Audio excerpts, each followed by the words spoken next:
Hey everyone, Happy New Year. Welcome into 2023. 2022 is in the books, the kids are back to school, and we are back to business. It's that time again to talk about our favorite topic, and that is real estate. So, what does 2023 really have in store for us as the buyers or the sellers? 2023 is a year that's going to be a year of possibilities. And the reason I say it's possibilities is because although 2023 is bringing specific challenges due to the possibility, due to the high interest rates, due to the concerns about the inflation and the upcoming possible recession, as well as the effect it has on local businesses and people's affordability. What I have to say is this, is every challenge, there's always a new possibility and opportunity being created. So let's talk more about that. What are the choices? What's happening this 2023? Well, as people, how do we make decisions about the market? One of it way is looking at the newspapers and the headlines and what we're hearing out there. So when we look at the headlines, we see something like the headline that's from Bloomberg. Toronto housing market is slumps to a record annual drop of benchmark price by 8.9%, and sales plummet. Notice the accent on plummet by 48% in December as rates paralyze activity. So when you hear something like that, what does that make you think? How does that make you react? Interesting. Now, if you look at another headline you see from Financial Post, it's kind of the same.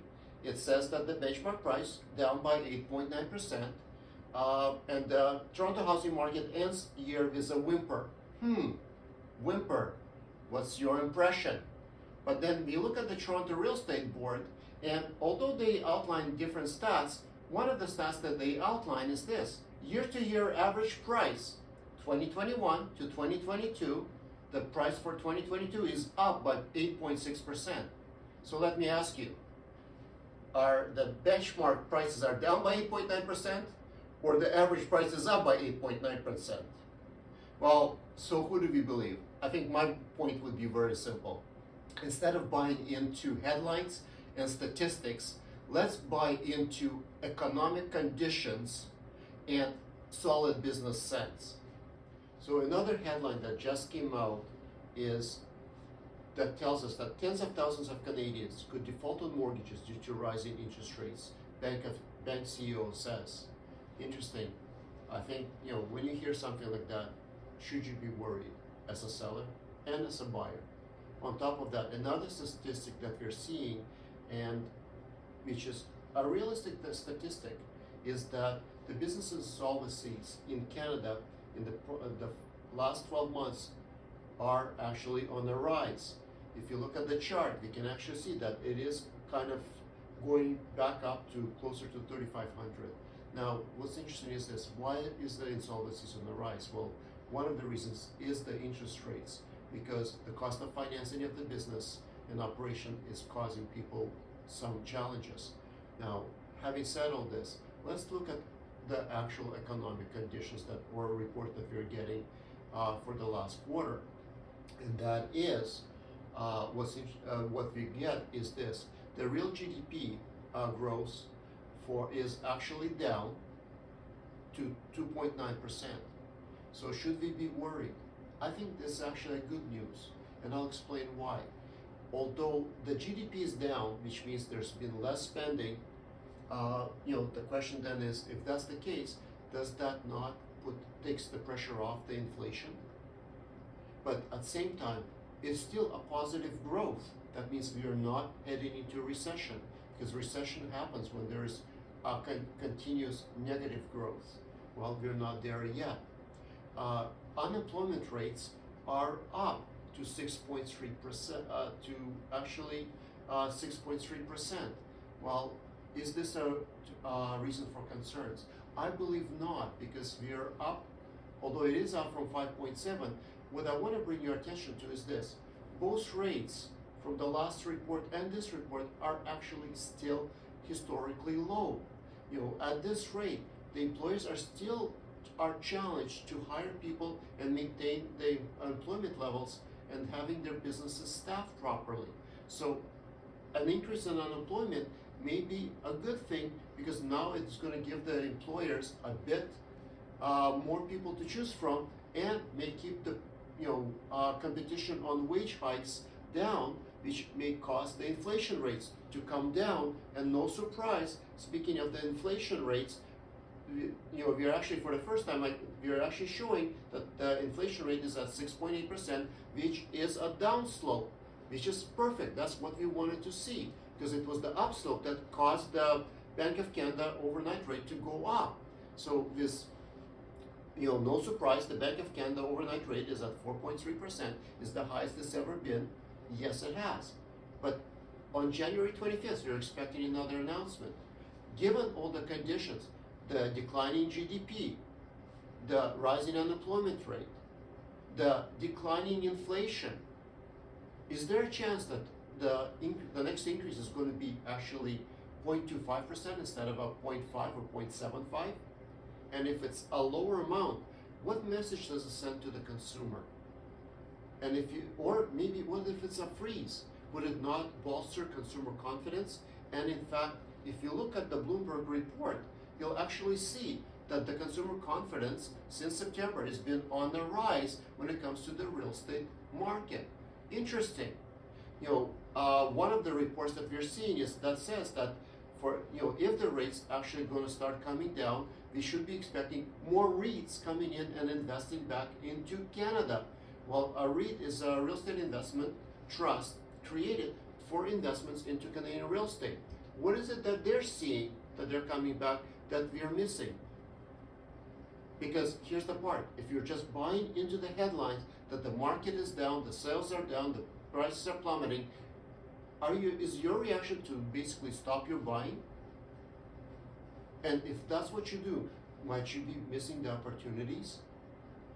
So I think, as I said, let's not buy into the headlines, but let's look at the economic conditions. And from what I'm seeing, the economic conditions are actually giving us the positive messages. So I do not have a crystal ball. There's a possibility of the recession coming in. Yes, the rates may still increase, and yes, the rates do create a challenge for both businesses and you as a consumer or a buyer or a seller because of carrying costs on your mortgage. But here are the opportunities that the market creates. So then let's talk the opportunities this market creates for you as a buyer. First of all, because all the news in the headlines, aren't the sellers worried? And maybe if they've been on the market for a period of time, would they not be more negotiable in pricing? So it's not about expecting price drops or the values of homes to drop. It's about finding the right opportunities where there's people that are going to be more willing to negotiate and drop their prices, which create perfect opportunities for the buyer right now. Because if you wait till spring, because right now what's happening is this, and one thing we haven't talked about is the relevance of the inventory levels. And that is, right now, what's interesting that when we look at this is this. The inventory level in January of 2022 was 6,200 units. In January, we had 6,150 units. February, 69. The only time the inventory went up to a reasonable amount, which was like 16,000 units, was in June. But then it started dropping again in July. As a result of that, we actually saw a price increase in September all over again. So where am I leading?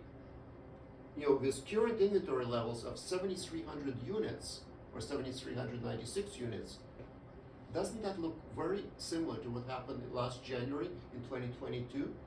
So if you're going to get consumer confidence back up with the freeze in interest rates and with the low inventory levels, basic economics kick in. Higher demand, low supply, where are the prices coming in, right? And when people will see that, are they going to be more negotiable or less negotiable? So as a buyer, I think you're in a good position right now to if you are looking for a home, to buy right now. The other opportunity is the pre-construction market. There's people out there that bought 2-3 years ago that are coming up for closing now that due to the interest rates may not be able to close as a result of that. That gives you the perfect opportunity to pick up properties below current market values and even maybe there's a partial down payment. You want to find out more? Give us a call and we'll talk about it. This is just a sample of some opportunities that are created for the buyers and investors. But if you're a seller, what's in store for you? Yes, you may be challenged by the new interest rates. So if you're a seller, here's the thing. If depending on when you bought, you might have accumulated a lot of inventory, basically equity. So there are solutions that we have available to help you with the carrying costs to get you past the interest rate increases. So the question to buy or sell is going to be really driven based on your lifestyle and your family needs and the opportunities you're looking to gain. Give us a call and we'll show you very specific opportunities that are created by today's market, whether it's upsizing or downsizing, or how we can keep you in your home outside of the pressure of the current mortgage conditions. So hopefully this has been assistance, and the only message I'm trying to send is this. Yes, 2023 brings its own challenges, and there's a lot of information, like bad news we are going to be hearing in the headlines. But with those challenges come amazing opportunities, and 2023 is going to be a year of opportunity. Not just my words, but if you look at the REIN Real Estate Investment Network channel and the investors that are part of that group, who I'm also part of, probably to say, we are looking at 2023 as a year of opportunity. All the best. Look forward to seeing you and working with you in 2023.